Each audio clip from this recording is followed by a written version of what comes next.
Hundreds of immigration advocates and supporters attend a rally and march to Trump Tower in New York in support of the Deferred Action for Childhood Arrivals program, or DACA, on August 30, 2017. Spencer Platt/Getty Images Representative Ruben Guane, Democrat Nevada, and Representative Adriano Espaillat, DNY, the first members of Congress who came to America as undocumented immigrants, joined the chorus of Democrats calling for the extension of Deferred Action for Childhood Arrivals, or DACA, with a letter telling President Trump to consider their life stories before making a decision. "We both remember arriving in the United States, speaking limited English, and being fearful of deportation," Guane and Espaillat wrote.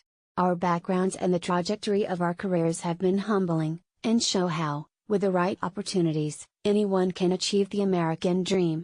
Hearing about the looming threat to other young men and women who may be deprived of that American dream is extremely concerning, and is causing fear in communities throughout the country." All day Thursday, congressional Democrats and activist groups escalated their defenses of DACA, the 5-year-old program that allows children brought to the United States illegally to live and work with government licenses. Immigration hardliners have successfully used the threat of a lawsuit by 10 Republican attorneys general, which has no real authority to end the program, to urge the end of DACA by September 5.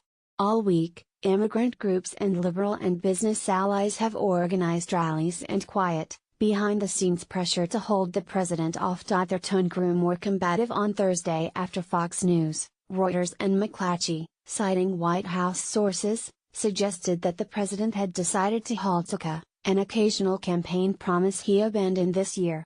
The Women's March, which has continued to organize locally since its January 21 event in Washington, said in a tweet that its supporters would make Trump's life impossible. "If you end DACA, we will make your life impossible."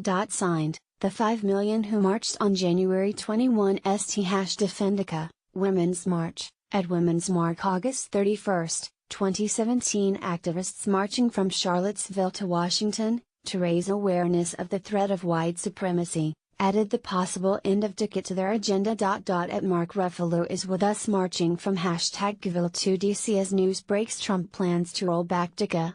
Here's why he will be fighting to #Defend DACA. pic.twitter.com/eek38r22g, Our Revolution, at Our Revolution August 31, 2017. United We Dream, the largest advocacy organization for childhood arrivals, has also prepared an action plan for the potential end of DACA. Any Republicans or Democrats not on our side better believe we'll be at their offices, in their churches, and wherever they get their late-night drinks to make sure they know what's at stake and that we won't go away until the rights of immigrants are protected and safe, Advocacy Director Grisa Martinez Rosas told Vox's Jeff Stein this week. The White House's political operation has frequently seen opportunity in protests. Images of clashes between protesters and police have already appeared in 2017 political ads. Before leaving the White House, former Trump political strategist Stephen K. Bannon suggested to several reporters that protests of Confederate monuments would redound to Trump's benefit. Identity politics gone amok. DACA advocates, up to this week, have generally benefited from a different strategy. The president has said several times that DACA recipients, who must have clean criminal records to get legal status, are good kids, separating them from the bad hombres targeted in much of his immigration agenda. The letter from Guane and Espaillat fits into that theme, of encouraging the president to avoid a battle with people whose only brush with the law came when their parents brought them to America.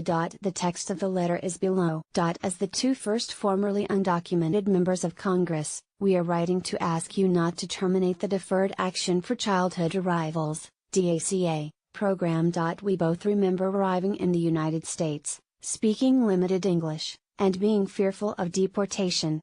As young boys in a new country, we never could have imagined serving in the United States Congress. Our backgrounds and the trajectory of our careers have been humbling, and show how, with the right opportunities, anyone can achieve the American dream. Hearing about the looming threat to other young men and women who may be deprived of that American dream is extremely concerning, and is causing fear in communities throughout the country. DACA has provided certainty to 800,000 young men and women who, like us, were brought to the United States through no fault of their own as children. DACA has allowed these young people to provide a positive economic impact to the United States, with a recent report finding that nearly 60% of young DACA recipients obtained